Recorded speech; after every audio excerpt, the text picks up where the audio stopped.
ओम शांति। 5 अगस्त 2021। प्रातः मुरली बाप दादा के महावाक्य। मीठे बच्चे, बाबा आए हैं तुम्हारी तकदीर जगाने, पावन बनने से ही तकदीर जगेगी। प्रश्न, जिन बच्चों की तकदीर जगी हुई है उनकी निशानी क्या होगी?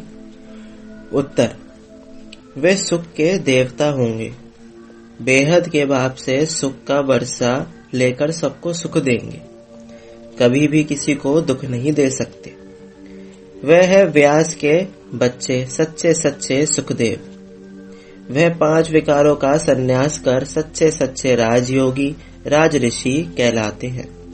उनकी अवस्था एक रस रहती है। उन्हें किसी भी बात में रोना नहीं आ सकता। उनके लिए ही कहते हैं मोहजीत। गीत, तकदीर जगाकर आई हूँ। ओम शांति। गीत की एक लाइन सुन करके भी मीठे मीठे बच्चों के रोमांच खड़े हो जाने चाहिए। है तो कॉमन गीत, परंतु इनका सार और कोई नहीं जानते। बाप ही आकर हर गीत शास्त्र का अर्थ समझाते हैं। मीठे मीठे बच्चे ये भी जानते हैं कि कलयुग में सबकी तकदीर सोई हुई है। सतयुग में तकदीर जगी हुई रहती है। सोई हुई तकदीर को जगाने वाला और मत देने वाला अथवा तकदीर बनाने वाला एक ही बाप है। वही बैठ बच्चों की तकदीर जगाते हैं। जैसे बच्चे पैदा होते हैं और तकदीर जग जाती है। बच्चा जन्मा और उनको यह पता चल जाता कि हम वारिस हैं। हूबहू यह बेहद की बात है। बच्चे जानते हैं कल्प कल्प हमारी तकदीर जगती है और सो जाती है। पावन बनते हैं तो तकदीर जगती है। पावन ग्रस्त आश्रम कहा जाता है। आश्रम अक्षर पवित्र होता है। पवित्र ग्रस्त आश्रम उनके अगेंस्ट फिर है अपवित्र पतित धर्म। आश्रम नहीं कहेंगे।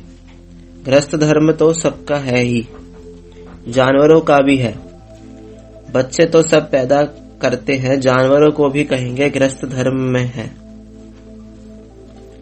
अब बच्चे जानते हैं हम स्वर्ग में पवित्र ग्रस्त आश्रम में थे, देवी देवता थे। उन्हों की महिमा भी गाते हैं, सर्वगुण संपन्न तुम खुद भी गाते थे। अभी समझते हो हम मनुष्य से सो देवता फिर से बन रहे हैं।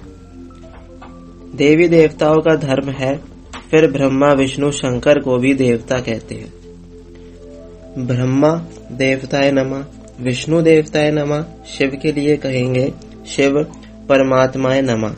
तो फर्क हुआ ना, शिव और शंकर को एक नहीं कह सकते। पत्थर बुद्धि थे, अब पारस बुद्धि बन रहे हैं। देवताओं को तो पत्थर बुद्धि नहीं कहेंगे। फिर ड्रामा प्लेन अनुसार रावण राज्य होने से उन्हों को भी सीढ़ी उतरनी है। पारस बुद्धि से पत्थर बुद्धि बनना है। सबसे बुद्धिमान बनाने वाला तो एक ही बाप है। तुमको पारस बुद्धि बनाते हैं, तुम यहाँ आते हो पारस बुद्धि बनने। पारसनाथ के भी मंदिर है, वहाँ मेला लगता है, परंतु ये किसको पता नहीं है पारसनाथ कौन है। वास्तव में पारस बनाने वाला तो पाप ही है। वह है बुद्धिवानों की बुद्धि। ये है तुम बच्चों की बुद्धि के लिए खुराक। बुद्धि कितना पलटती है। जैसे गाया जाता है सी नो इविल। अब बंदरों की तो बात नहीं, मनुष्य ही जैसे बंदर मिसल बन जाते हैं। एप्स वन मानुष की मनुष्य से भेंट की जाती है। इसको कहा ही जाता है कांटों का जंगल। कितना एक दो को दुख देते रहते हैं। अभी तुम बच्चों की बुद्धि को खुराक मिल रही है। बेहद का बाप खुराक दे रहे हैं। ये पढ़ाई है, इसको ज्ञान अमृत भी कहते हैं। कोई जल आदि नहीं, आजकल सब चीजों को अमृत कह देते हैं। गंगा जल को भी अमृत कहते हैं। देवताओं के पैर धोकर पीते हैं, पानी रखते हैं, उनको भी अमृत की अंजलि समझते हैं। अंजलि जो लेते हैं उसको ऐसे नहीं कहेंगे कि ये पतितों को पावर बनाने वाला है। गंगा जल के लिए कहते हैं पतित पावनी है। कहते भी है मनुष्य मरे तो गंगा जल मुख में हो। दिखाते हैं अर्जुन ने बाण मारा फिर अमृत जल पिलाया। तुम बच्चों ने कोई बाण आदि नहीं चलाए हैं। एक गांव है जहां बाणों से लड़ाई करते हैं। वहां के राजा को ईश्वर का अवतार कहते हैं। बाप कहते हैं ये सब भक्ति मार्ग के गुरु हैं। सच्चा सतगुरु एक ही है। सर्व का सदगति दाता एक है जो सबको साथ ले जाते हैं। बाप के सिवाय वापस कोई ले नहीं जा सकता। ब्रह्म में लीन हो जाने की भी बात नहीं। ये नाटक बना हुआ है जो चक्र अनादि फिरता ही रहता है। वर्ल्ड की हिस्ट्री ज्योग्राफी कैसे रिपीट होती है ये भी अभी तुम जानते हो। मनुष्य अर्थात आत्माएं अपने बाप रचता को भी नहीं जानती हैं। जिसको याद भी करते हैं वो गॉडफादर। हद के बाप को कभी गॉडफादर नहीं कहेंगे। गॉडफादर अक्षर बहुत अदब इज्जत से कहते हैं। उनके लिए ही कहते हैं वह पतित पावन दुख हरता सुख करता है। एक तरफ कहते हैं वह दुख हरता सुख करता है और फिर कोई दुख होता है वह बच्चा आदि मर जाता है तो कह देते ईश्वर ही सुख दुख देता है। ईश्वर ने हमारा बच्चा ले लिया, ये क्या किया? ईश्वर को फिर गालियां देते हैं। कहते भी हैं ईश्वर ने बच्चा दिया है, फिर अगर उसने वापस ले लिया तो तुम रोते क्यों हो? ईश्वर के पास गया ना। सतयुग में कब कोई रोते नहीं है। बाप समझाते हैं रोने की तो दरकार नहीं। आत्मा को अपने हिसाब किताब अनुसार जाकर पाठ बजाना है। ज्ञान न होने के कारण मनुष्य कितना रोते हैं, जैसे पागल हो जाते हैं। यहाँ तो बाप समझाते हैं अम्मा मरे तो भी हलवा खाना, बाप मरे तो भी हलवा खाना। नष्टो मोहा होना है। हमारा तो एक ही बेहद का बाप है, दूसरा ना कोई। ऐसी अवस्था बच्चों की होनी चाहिए। मोहजीत राजा की कथा भी सुनी है ना। सतयुग में कभी दुख की बात नहीं होती, ना कभी अकाल मृत्यु होती है। बच्चे जानते हैं हम काल पर जीत पाते हैं। बाप को महाकाल भी कहते हैं। कालों का काल, तुमको काल पर जीत पानी है, अर्थात काल कब खाता नहीं। काल न आत्मा को न शरीर को खा सकता। आत्मा एक शरीर छोड़ दूसरा लेती है, उसको कहते हैं काल खा गया। बाकी काल कोई चीज नहीं है। मनुष्य महिमा गाते रहते हैं, समझते कुछ नहीं। अचतम केशवम।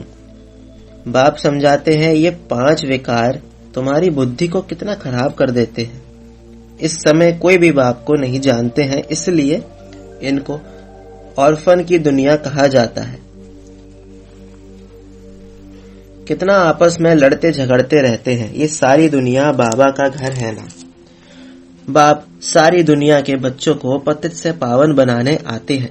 आधा कल्प बरोबर पावन दुनिया थी ना। गाते भी हैं राम राजा राम प्रजा, वहां फिर अधर्म की बातें हो कैसे सकती। कहते भी हैं वहां शेर बकरी इकट्ठे जल पीते हैं, फिर वहां रावण आदि कहां से आए, समझते नहीं। बाहर वाले तो ऐसी बातें सुनकर हंसते हैं। बाप आकर ज्ञान देते हैं ये पतित दुनिया है ना। अब प्रेरणा से पतितों को पावन बनाएंगे क्या? बुलाते हैं पतित पावन आओ, तो जरूर भारत में ही आया था। अब भी कहते हैं मैं ज्ञान का सागर आया हूं, तो मैं आप समान मास्टर ज्ञान सागर बनाने। बाप को ही सच्चा सच्चा व्यास कहेंगे। तो ये व्यास देव और तुम उनके बच्चे सुखदेव।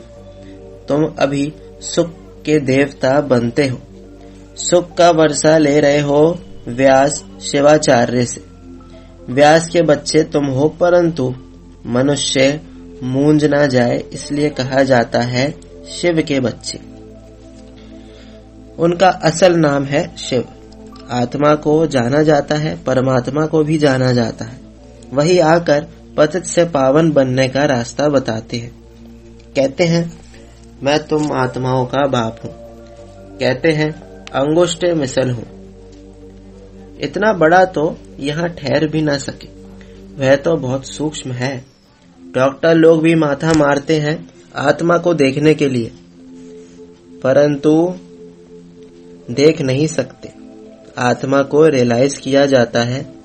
बाप पूछते हैं, अब तुमने आत्मा को रियलाइज किया?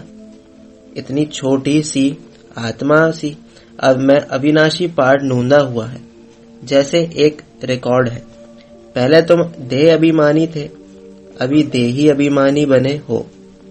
तुम जानते हो हमारी आत्मा 84 जन्म कैसे लेती रहती है, उनका एंड नहीं होता। कोई कोई पूछते हैं ये ड्रामा कब से शुरू हुआ, परंतु ये तो अनादि है, ये कभी विनाश नहीं होता। इनको कहा जाता है बना बनाया अविनाशी वर्ल्ड ड्रामा। वर्ल्ड को भी तुम जानते हो। जैसे अनपढ़ बच्चों को पढ़ाई दी जाती है, ऐसे बाप तुम बच्चों को पढ़ा रहे हैं। आत्मा ही शरीर द्वारा पढ़ती है। यह है पत्थर बुद्धि के लिए फूड। बुद्धि को समझ मिलती है। तुम बच्चों के लिए ही बाबा ने चित्र बनवाए हैं, बहुत सहज है। त्रिमूर्ति ब्रह्मा विष्णु शंकर। अब ब्रह्मा को त्रिमूर्ति क्यों कहते हैं? देव देव महादेव एक दो के ऊपर रखते हैं, अर्थ कुछ भी नहीं जानते। अब ब्रह्मा कैसे हो सकता, जबकि ब्रह्मा को प्रजापिता कहा जाता है। तो सूक्ष्म वतन में वह देवता कैसे हो सकता? प्रजापिता ब्रह्मा तो यहाँ होना चाहिए। ये बातें कोई भी शास्त्र में है नहीं। बाप कहते हैं मैं इस शरीर में प्रवेश कर इन द्वारा तुमको समझाता हूँ, इनको अपना रथ बनाता हूँ। इनके बहुत जन्मों के अंत में मैं आता हूँ। ये भी 5 विकारों का संन्यास करते हैं। संन्यास करने वाले को योगी ऋषि कहा जाता है। अभी तुम राज ऋषि हो, तुम प्रतिज्ञा करते हो। वह सन्यासी लोग तो घर बार छोड़ चले जाते हैं। यहाँ तो स्त्री पुरुष इकट्ठे रहते हैं, कहते हैं हम विकार में कभी नहीं जाएंगे। मूल बात है ही विकार की। तुम जानते हो शिव बाबा रचयिता है, वह नई रचना रचते हैं। वह बीज रूप सच्चित आनंद का सागर, ज्ञान का सागर है। स्थापना पालना विनाश कैसे करते हैं ये बाप ही जानते हैं। इन बातों को मनुष्य तो जानते नहीं। तुम बच्चे अभी इन सब बातों को जानते हो, इसलिए सबको समझा सकते हो। अच्छा, मीठे मीठे सिक्की लदे बच्चों प्रति माता पिता बाप दादा का याद प्यार और गुड मॉर्निंग। रूहानी बाप की रूहानी बच्चों को नमस्ते। हम रूहानी बच्चों की रूहानी बाप दादा को याद प्यार और गुड मॉर्निंग। नमस्ते नमस्ते, शुक्रिया बाबा शुक्रिया। धारणा के लिए मुख्य सार। पहला, हर एक आत्मा का हिसाब किताब अपना अपना है, इसलिए कोई शरीर छोड़ते हैं तो रोना नहीं है, पूरा नष्टो मुहा बनना है। बुद्धि में रहे हमारा तो एक बेहद का बाप, दूसरा ना कोई। दूसरा, 5 विकार तो बुद्धि को खराब करते हैं, उनका त्याग करना है। सुख का देवता बन सबको सुख देना है, किसी को दुख नहीं देना है। वरदान, रहम की दृष्टि द्वारा घृणा दृष्टि को समाप्त करने वाले नॉलेजफुल भव। जो बच्चे 1-2 के संस्कारों को जानकर संस्कार परिवर्तन की लगन में रहते हैं, कभी ये नहीं सोचते कि ये तो है ही ऐसे, उन्हें कहेंगे नॉलेजफुल। वे स्वयं को देखते और निर्विघ्न रहते हैं। उनके संस्कार बाप के समान रहम दिल के होते हैं। रहम की दृष्टि घृणा दृष्टि को समाप्त कर देती है। ऐसे रहम दिल बच्चे कभी आपस में खिटखिट नहीं करते, वे सपूत बनकर सबूत देते हैं। स्लोगन, सदा परमात्मा चिंतन करने वाले ही बेफिक्र बादशाह, उन्हें किसी भी प्रकार की चिंता नहीं हो सकती। मातेश्वरी जी के अनमोल महावाक्य, अखंड ज्योति तत्व साइलेंस लॉज और साकारी दुनिया प्लेग्राउंड। आत्माओं का निवास स्थान है अखंड ज्योति महतत्व। जहां इस शरीर के पार्ट से मुक्त है, अर्थात दुख सुख से न्यारी अवस्था में है, जिसको साइलेंस लॉज भी कहते हैं। और आत्माओं का शरीर सहित पार्ट बजाने का स्थान प्लेग्राउंड, ये साकार दुनिया है। तो मुख्य दो दुनिया है, एक है निराकारी दुनिया, दूसरी है साकारी दुनिया।